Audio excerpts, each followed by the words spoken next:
puedes decir amén? Amén.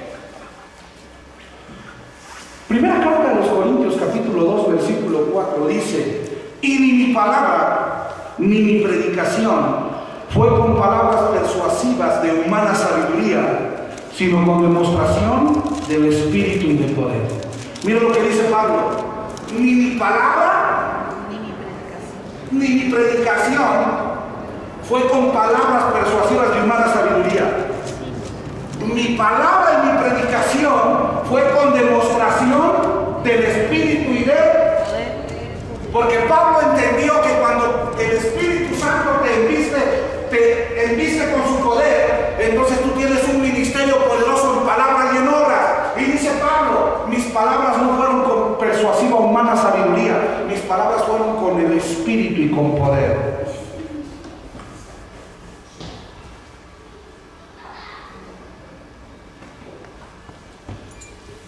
Si puedes decir amén. Amén.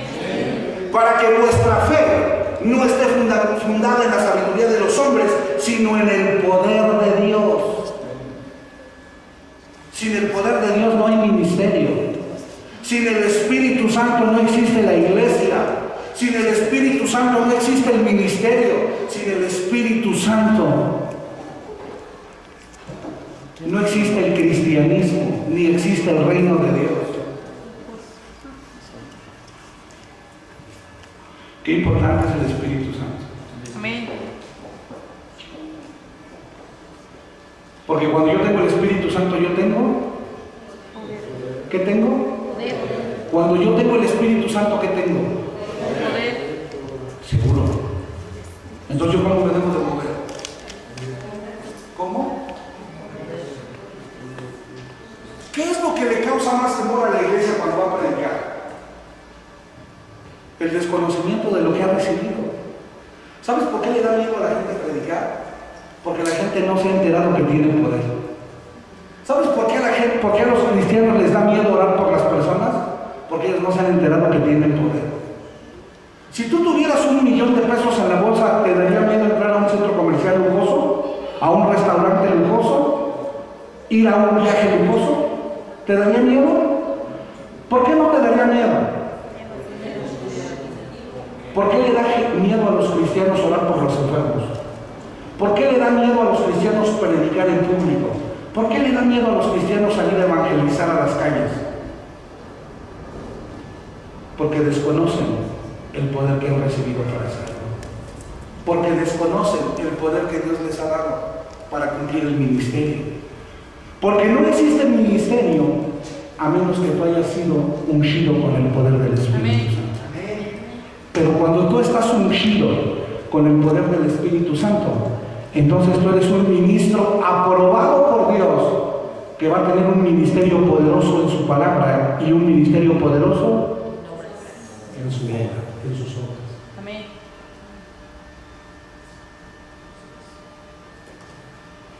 Amén. Las palabras predicadas sin el poder del Espíritu Santo, dice el apóstol Pablo, que son palabras persuasivas de humana sabiduría. En otras palabras, solamente es oratoria y retórica. Hoy en día hay mucha oratoria y retórica dentro del cristianismo. Ya no hay predicadores, ahora se les llama oradores. Porque no utilizan el poder del Espíritu, ahora utilizan la retórica y la oratoria. Pero el apóstol Pablo dijo: mi palabra no fue con retórica ni con oratoria, mi palabra fue con demostración del Espíritu y del poder.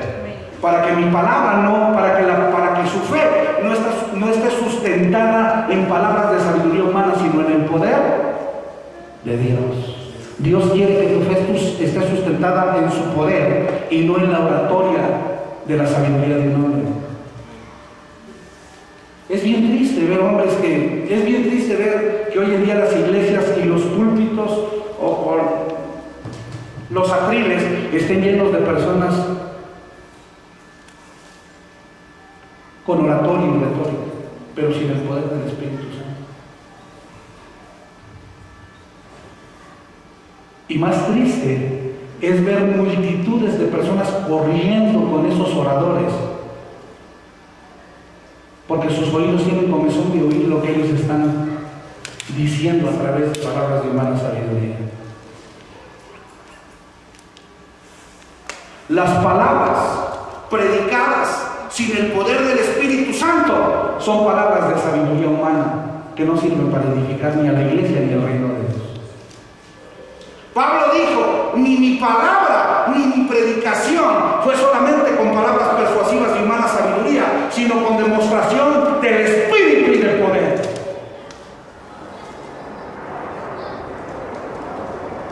Amén. Amén. ¿Por qué tienen que ir acompañadas las palabras del poder del Espíritu? Para que la fe de los que están escuchando no esté fundamentada en palabras de sabiduría humana, sino en el poder de Dios. Amén. Jesús predicaba la palabra, predicaba remas y manifestaba el poder del Espíritu Santo. Nunca Jesús predicó una palabra sin manifestar el poder del Espíritu Santo. Nunca Jesús predicó sin orar por los enfermos y sanarlos. Nunca Jesús enseñó sin poner en práctica el poder de la palabra. Nunca, y Pablo tampoco. Ellos predicaban la palabra y después manifestaban Poder. porque el ministerio debe de ser un ministerio poderoso en palabra y poderoso. ¿Qué es lo que hace que el ministerio sea poderoso en palabra? El Espíritu Santo que vive dentro de ti. ¿Qué es lo que hace que el ministerio sea poderoso en obra? El Espíritu Santo que está sobre ti. Amén. De eso voy a hablar en otro taller. Si me alcanza el tiempo, vamos a tener que tener varios días porque son muchos talleres. Y va a ser complicado, pero voy a tratar de hacerlo lo máximo. Marcos capítulo 5 versículo 30 dice: luego Jesús, conociendo en sí mismo el poder que había salido de él. ¿El qué? Poder. ¿Que había salido de dónde?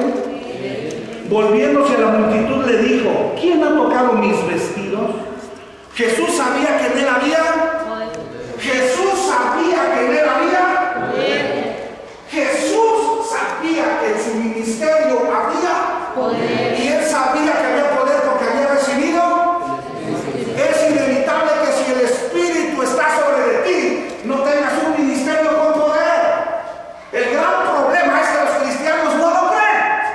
El gran problema es que tú quieres un ministerio, pero lo quieres a tu manera. Pero la manera de Dios es que hoy el Espíritu tienes un ministerio, eres aprobado y te mueves con poder. Amén. Jesús dijo: alguien me ha tocado porque yo he conocido que ha salido poder de mí. Jesucristo sabía cuando salía de él. Jesucristo no solamente sabía que en él había poder, Jesucristo sabía en qué momento lo podía usar y sabía cuando alguien lo había usado. Él ni siquiera usó el poder. No lo usó. Dice que la mujer del brujo fue, lo tocó y ¿qué salió de él? ¿Qué salió de él? Cuando tú sabes que en ti hay poder, tú sabes que en ti hay poder. Entonces la mujer fue y ¿qué hizo? Lo tocó y ¿qué salió de él? Tócame. ¿Qué salió de él? ¿Qué salió de él? Cuando tú sabes que en ti hay poder, se cumple la palabra. La palabra quiere cumplirse a través de la revelación que tiene el ministro. ¿Me estoy explicando? La palabra Dios desea cumplir su palabra mediante la revelación que tiene el ministro. Si tú como ministro sabes que el propósito del Espíritu es llenarte de poder, y como ministro sabes que tú tienes